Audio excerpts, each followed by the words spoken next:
Iran ने साबित कर दिया है कि वो वाकई एक मुसलमान है, उनमें जज्बा है। जंगों का एंड सुलह ही होता है, लेकिन ये इतने बेगुनाह मुसलमानों को या बेगुनाह इंसानों को मरवाना कोई हिकमत अमली नहीं है। ये दुनिया अब जंगों की मुकम्मल नहीं हो सकती, क्योंकि जब भी जंग छिड़ेगी तो ये बहुत सारे लोगों का नुकसान होगा। मुस्लिम दुनिया के लिए तो सबसे ज़्यादा ख़तरनाक ही अमेरिका नहीं है, इसराइल है। इसराइल पे अटैक जब ईरान ने किया तो इमीडिएटली जंग बंदी किया इन्होंने, क्योंकि यहाँ लॉस हो रहा है उनको, इसराइल को। माइट इज़ राइट, जो ताकतवर होगा वो तो अपना आप दिखाएगा। तुम खुद लड़ रहे हो और सुलह का पैगाम कैसे दे सकते हो? नहीं दे सकते। इट इज़ नॉट सुलह नहीं है ये, मैं इसको सुलह नहीं कहता। फ़लस्तीन का बदल सब मुसलमान मिलकर ले और इसराइल और यहूदी जो अमेरिका वाले हैं उनको शिकस्त फास्ट दें। अमेरिका भी अगर बीच में आ जाएगा ना तो इंशाल्लाह ताला जीत ईरान की होगी। अमेरिका ने भी हमला करके देख लिया। जब मिडिल ईस्ट में अमेरिका के फौजी अड्डों को ख़तरा हुआ तो फिर ट्रंप ने कहा जी जंग बंदी जंग बंदी।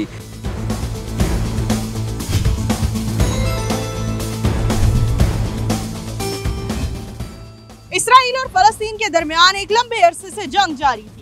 इस जंग का हिस्सा जब अमेरिका बना तो हमने देखा किस तरह से ईरान ने जवाबी कार्रवाई की। ईरान की जवाबी कार्रवाई पर अमेरिका की चीखें निकल गईं और ये चीखें यूनाइटेड नेशन तक पहुंची। आखिर फ़लस्तीनियों पर होने वाले जुल्म पर यूनाइटेड नेशन समेत अमेरिका और उम्मत मुस्लिमा भी खामोश क्यों रहे? इसी मौजू पर हम आज आवाम की आवाज़ आप तक पहुंचाएंगे। मैं हूं नूर अमानुल्लाह और आप सब देख रहे हैं समा डिजिटल। आइए चलते हैं, आवाम की राय जानते हैं।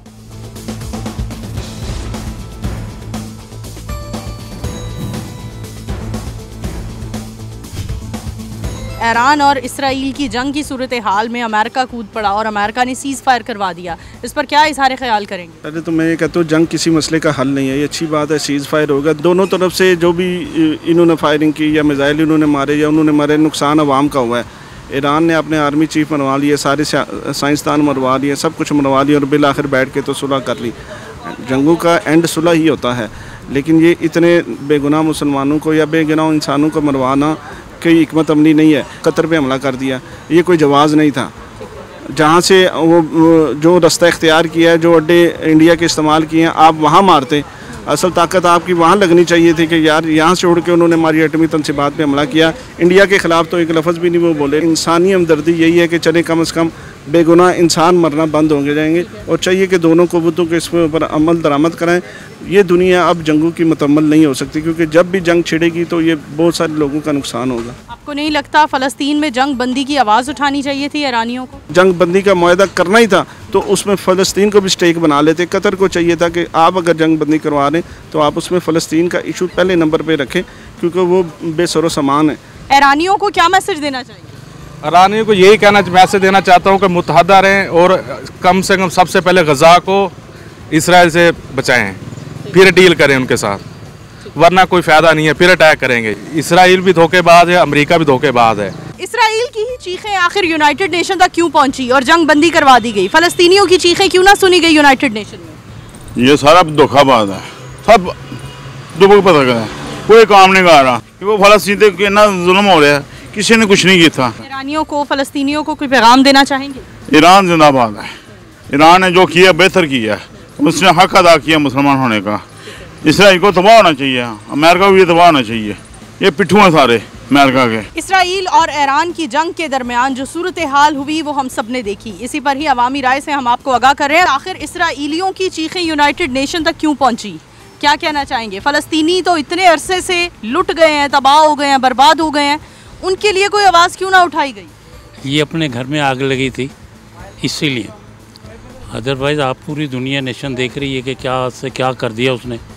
बदमाशी थी, अल्लाह तबारक ताला की ज़ात ने उसको जो सुपर ताकतें थी उनको ऐसा ज़ेर कर दिया। अपने आकाओं के पैरों में बैठ के जाके उन्होंने कहा जी खुदारा ये जंग बंद करा दें। वो बड़े जंगजू लोग हैं और हम उनके साथ हैं मजहबी तौर पे और जुल्मी तौर पे। ईरान ने इसराइल को और अमेरिका को बता दिया है कि सुपर ताकत सिर्फ अल्लाह ताला की ज़ात है और अगर हमारी तरफ मैली निगाह से देखा तो हम ये आंखें निकाल देंगे। क्या कहते हैं, इसमें दीगर मुस्लिम ममालिक को भी तो शामिल होना चाहिए था। फ़लस्तीनियों के लिए कोई रास्ता निकालना चाहिए था कि जंग बंदी की सूरत हाल तभी मुमकिन है जब फ़लस्तीन में जंग बंद की जाए। देखें ये तो है ना बड़ा मुश्किल है, ये सवाल ना आपका आसान है, इसका जवाब मुश्किल है। ये सारे किंगशिप पे चल रहे हैं ये अपनी औलादों के लिए, अपने तख्त के लिए इन्होंने कहते हैं कि भाई को मार पड़ जाए, बहन को मार पड़ जाए, हमें ना पड़े। लेकिन अल्लाह तबारक ताला ने उसको इतनी सलाहियत दी थी और कौम ने उसका साथ दिया। ईरान ने लड़ने को सारे लड़ सकते हैं, अब नहीं करेंगे तो उनके बाद इनका भी यही हाल होता। ये तो उसने 2, 4, 5, 10 साल के लिए एक मक्कू ठप दिया उसका कि अब वो सोच समझ के कोई इक़दाम उठाएगा। लेकिन ये हमारे लिए, मुसलमानों के लिए सोचने का मुकाम है, ख़ासकर जो हमारे बड़ा भाई है उसको सोचने का मुकाम। इसराइल और ईरान की जंग बंदी पर क्या कहना चाहेंगे? ये तो ईरान तो हमेशा से अमेरिका का प्रॉक्सी रहा है। अभी आप देखें कि अगर कोई एक स्टेटमेंट ईरान के दिखा दें, जब हमारा इंडिया के साथ हुआ कन्फ्लिक्ट तो उसमें ईरान ने बिल्कुल आपकी कोई हमायत नहीं की।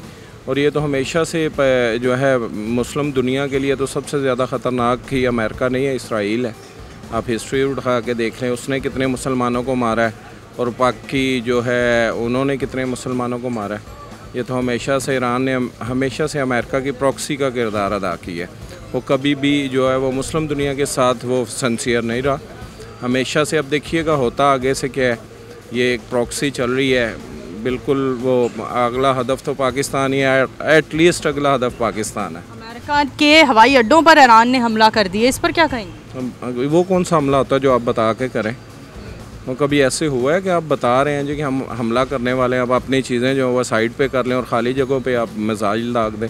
कोई नुकसान कैजुअलिटीज़ आप बता दें, कोई इसराइल की कैजुअलिटीज़ बता दें आप।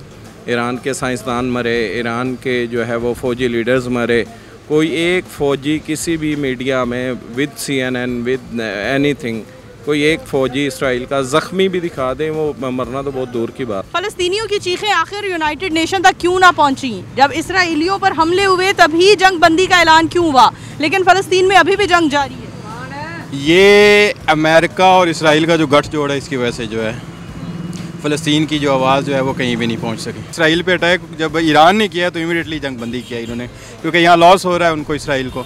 ठीक है, वहाँ उनको कोई लॉस नहीं था, प्योरली जो है फ़लस्तीन का लॉस हो रहा है। अमेरिका के हवाई अड्डों पर जो ईरान ने हमला किया उस पर क्या ख्याल रखते हैं?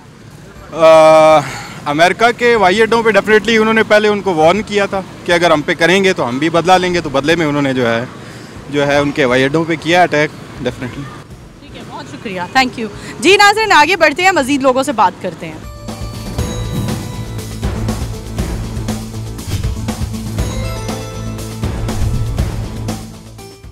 कहना चाहेंगे, इसराइलियों की चीखों पर यूनाइटेड नेशन ने जंग बंदी करवा दी, लेकिन फ़लस्तीनियों का अभी भी वही हाल है।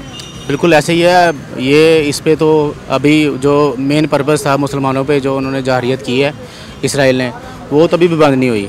अगर ईरान उन पे हमला भी कर रहा है, लेकिन अभी भी वहाँ पे आप देख सकते होंगे आए दिन जो है ना वहाँ पे शहीद हो रहे हैं, जो कि नहीं होना चाहिए था।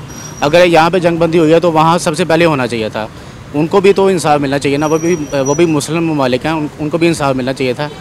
लेकिन उधर अभी भी सेम वैसे ही है, जो पहले हो रहा था अभी भी वैसे ही है, बल्कि अब ज़्यादा हो रहा है। वहाँ पे जुल्म अब ज़्यादा हो रहे हैं, और जितने भी हमारे मुस्लिम ममालिक हैं उनको चाहिए कि ये चीज़ को देखें और उस पर भी वो टेकअप करें, जो कि होना चाहिए। ईरान ने डट के मुकाबला किया है उसका, और उस लानती के लिए इसको सबक सिखाया है। उम्मत मुसलमा को शर्म आनी चाहिए, इकट्ठे हो जाएं और फ़लस्तीन का मसला हल करवाए बगैर जंग बंद करनी नहीं चाहिए। बस मुसलमान का जज्बा जिहाद है या वो नहीं। लेकिन ये जंग शुरू भी तो फ़लस्तीन की वजह से नहीं हुई थी, और बंद भी फ़लस्तीन की वजह सामने रखे बिना की जा रही है।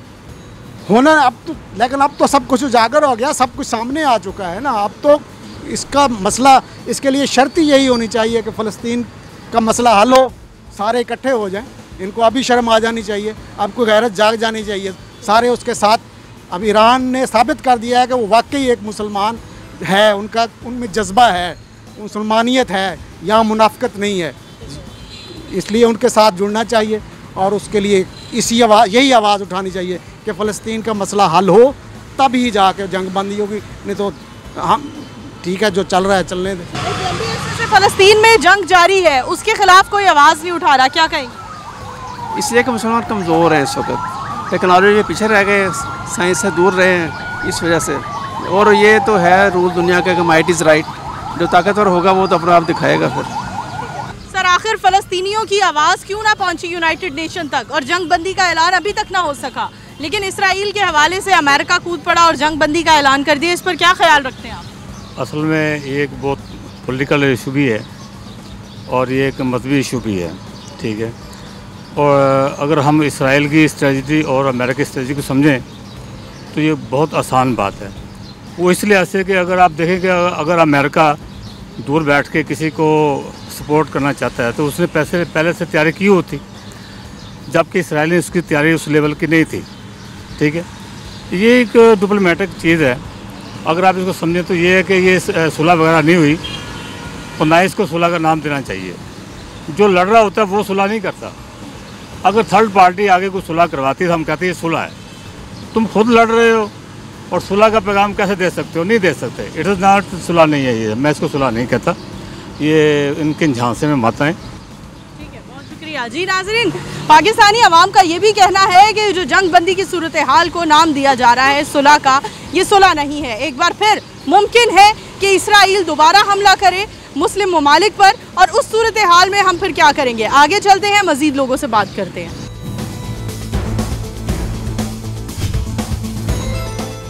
इसराइल की जंग बंद करवा दी अमेरिका ने, क्या सिर्फ यूनाइटेड नेशन तक इसराइलियों की ही चीखें पहुंची हैं, फ़लस्तीनियों की ना पहुंची? फ़लस्तीनियों को पहुंचना चाहिए और मुसलमानों को उनकी मदद करनी चाहिए।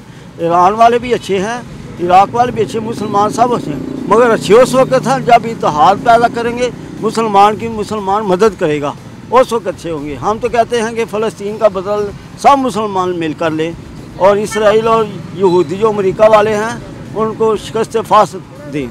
ठीक है नाज़रीन, अवाम का कहना है कि फ़लस्तीन में होने वाले जुल्म के ख़िलाफ़ तमाम मुस्लिम ममालिक को एक हो जाना चाहिए, यकजान हो जाना चाहिए और उसका बदला लेना चाहिए। आगे चलते हैं, मज़ीद बात करते हैं। ईरान और इसराइल की जंग बंद करवा दी गई है, अमेरिका की तरफ से ऐलान किया गया है। क्या कहते हैं आप? इसराइलियों की चीखें यूनाइटेड नेशन तक पहुंची, फ़लस्तीनियों की आज तक ना पहुंच सकी। जी, फ़लस्तीनियों की आवाज़ अल्लाह तो सुन रहा है ना। तो ये ईरान का हमला जो है ना, ये अल्लाह की तरफ से ही, इस्लामी ममालिक इकट्ठे नहीं हुए। फ़लस्तीन में भी तो बच्चे हैं ना जो शहीद हुए हैं, उनके लिए कोई मुस्लिम ममालिक नहीं बोला। और ईरान के साथ इसने, ईरान को तो अल्लाह ताला ने एक ऐसे शरफ़ दिया है कि वो अब इसराइल के साथ सीधा हो गया है। अमेरिका क्या सारे जो यहूद मुल्क सारे इकट्ठे भी हो जाए ना, तो इंशाल्लाह ताला फ़लस्तीन का जो बच्चे का खून है ना, वो रायगा नहीं जाएगा। क्या कहते हैं? फ़लस्तीनियों की तो आवाज़ जंग बंदी की एक शर्त रखनी चाहिए थी ईरान को, जो नहीं रखी कि फ़लस्तीन में जंग बंद होगी, सिर्फ उसी सूरत हाल में ईरान जंग बंदी करेगा। ऐसा तो कुछ ना हो सका। नहीं जी, ये सारा जो है ना, ये पूरी प्लानिंग से है। अमेरिका और इसराइल एक है। इंडिया ने पाकिस्तान के साथ पंगा डाल के देख लिया है, क्योंकि हम मुसलमान हैं। शहादत तो हर बंदा जो मुसलमान चाहता है कि मैं शहीद हो जाऊं, तो ये तो कुरान में भी लिखा हुआ है। लेकिन ये जो यहूद है, ये जो हमारे हिंदू, ये जिन्होंने हमारे साथ किया था, तो उनको इस चीज़ का पता लगा। इसराइल को भी पता है कि अगर मैं पाकिस्तान के साथ या ईरान के साथ अब अगर पंगा करूँगा, तो अमेरिका भी अगर बीच में आ जाएगा ना, तो इंशाल्लाह ताला जीत ईरान की होगी। ये जो जंग बंद करनी थी तो हो ही क्यों है? पहले क्यों वार की है? इससे तो पहले ना ही करते हो, लोगों को जंग नुकसान करके बाद में क्या नहीं बंद कर रहे। ये तो कोई बात ना हुई। इनको पहले फ़लस्तीन का करना चाहिए था कि फ़लस्तीन खाली करो। उन पे इतना खून खराबा किया है। मुसलमान नहीं है। इनको जब जाएंगे ना आगे, आपको नहीं लगता मुस्लिम ममालिक को एक हो जाना चाहिए था? बिल्कुल होना चाहिए। एक होएंगे तो ही होगा ना। वो देखो एकदम हो गया कि नहीं, इसराइल के पीछे आ गया। बदमाशी वाला ही काम है ना, आगे लगाकर फिर पीछे करके। जो अगर ईरान को मार पड़ती तो फिर उसने आना ही नहीं था। फिर उन्होंने ये भी नहीं कहना था सुलह करा, जैसे इंडिया की हुई है। इंडिया को कहते रहे ना ना ना ना, नहीं बात आया। अल्लाह ने हिम्मत दी इनको, हमारी पाक फौज को, जिंदाबाद। तो अल्लाह ने ऐसा काम दिखाया है, वो देखो फिर अमेरिका की बंद कर दो। जो अगर इनको पड़ती तो अमेरिका कभी जंग बंदी का ऐलान करने डोनाल्ड ट्रंप ही क्यों आता है, अमेरिका ही क्यों आता है? ये अमेरिका है, ये बदमाश है, बदमाशी करता है। ये बदमाश होता है ना कोई अपने इलाके का, वो सारों को बदमाश उसके ऊपर होते ना, उसको कहता है ये काम नहीं करना। पहले कहेगा लड़ो, इसको मारो। जो आप मरने पे आए तो फिर उसको कहने बंद कर दो। ईरान और इसराइल की जंग में भी अमेरिका ने सीज़ फायर का ऐलान किया। क्या कहते हैं, हमेशा अमेरिका ही सीज़ फायर का ऐलान क्यों करता है, जैसे पाकिस्तान और भारत की जंग में अमेरिका ने सीज़ फायर का ऐलान किया? जी ये तो ऐसा है कि पहले अमेरिका कहता है कि ठीक है, इशारा देता है कि ठीक है करो। इसराइल को पहले गज़ा पे उसने बमबारी की, गज़ा तबाह किया, तो जैसे ही गज़ा से फारिग उसने कहा अब मैं ईरान के ऊपर वॉर करूं। ईरान से उसको ख़तरा था, तो ईरान में वो रजीम चेंज करने के इरादे में वो न्यूक्लियर बहाना बना के वो आगे आके हम यहाँ पे इनके पास एटम बम है, एटम बम बना रहे हैं तो हमें ख़तरा है। जबकि एटम बम तो वो इराक़ के पास से भी नहीं निकले थे, तो बमबारी की। उसको अंदाज़ा नहीं था कि आगे से जवाब कैसा आएगा। जब मुंह तोड़ जवाब उनको मिलना शुरू हुआ तो फिर अमेरिका ने धमकी लगाई। अमेरिका ने भी हमला करके देख लिया। जब मिडल ईस्ट में अमेरिका के फ़ौजी अड्डों को ख़तरा हुआ तो फिर ट्रंप ने कहा जी जंग बंदी। मतलब कि अब ज़रा अच्छी तरह इसराइल को उसके मतलब जंगी जुनून का बुखार उतरने देते तो फिर जंग बंदी होती। अब मेरा ख्याल है कि ये जंग बंदी नहीं हुई, ये वक्ती तौर पे जंग रुकी है। इसराइल फिर ईरान के ऊपर हरकत करेगा और मेरा ख्याल है फिर ईरान जवाब देगा। इसराइल की तरफ से ये भी बयान दिया गया था कि अगला निशाना हमारा पाकिस्तान होगा। आपको लगता है पाकिस्तान अगर खामोश रहता है, ईरान का साथ नहीं देता है, तो अगला निशाना पाकिस्तान भी हो सकता है? जी वो इसराइल की तो 1989 में भी उसने कोशिश करके देख ली थी कोहटा के ऊपर हमला करने के लिए, हमला नहीं कर सका था। ये उसका ख्वाब ज़रूर होगा मगर ताबीर नहीं हो सकेगी पाकिस्तान को एटमी कुव्वत ख़त्म करने में। तो बिल्कुल पाकिस्तान को बल्कि पूरे मुस्लिम दुनिया को ईरान का साथ देना चाहिए। बहुत शुक्रिया, थैंक यू सो मच। जी नाज़रीन, यहाँ हमने अवामी राय से आपको आगाह किया। अवाम का यही कहना है कि एक मुस्लिम मुल्क होने की हैसियत से पाकिस्तान को भी ईरान का साथ देना चाहिए और इसके साथ साथ फ़लस्तीन की जंग बंदी के लिए भी आवाज़ उठानी चाहिए। इसी के साथ अपनी होस्ट नूर अमानुल्लाह को दीजिए इजाज़त। दोबारा हाजिर होंगे, तब तक के लिए अल्लाह हाफ़िज़।